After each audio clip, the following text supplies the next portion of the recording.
Every Monday, our pet vet, Dr. Sandy Norman, is here with advice, and thanks for joining us today with your little guest. Today, we're talking about caring for cats, and cats, I understand, are not seen at the vet or in clinics as often as dogs. Why is that? Yeah, I think cats are just a little tougher to take to the vet, and then people think they're happy and they're not doing anything, so they're okay. But the reality is, this is take your cat to the veterinarian week, and we try to remind people that cats only go half as much, and they need to go just as often. They need to go at least once or twice a year and be checked out for a variety of reasons. Well, and sometimes it's hard to tell whether or not a cat is sick. Yeah, and that's the thing. Cats tend to hide their illnesses or injuries, and that's why it's really important to go for regular checkups. They need vaccinations, just like dogs do, for feline panleukopenia, some of the upper respiratory viruses, for rabies.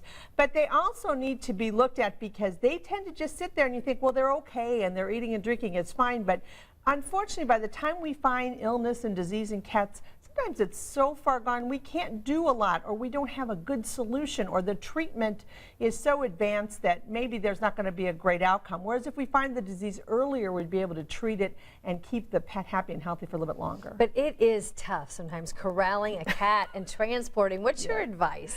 Okay, that's one of the biggest. When you ask people why you don't take your cat to the vet, oh, I have to find a carrier, I have to put him in something, they scream and yell in the car, they're not very happy. And so one of the solutions is get a carrier, and I always suggest that people get one of the hard-sided ones and get one of the ones that opens in the top. There's ones that have a front door and then they have a top door. So I always tell them, get a top door opening carrier. That makes them easier to put in.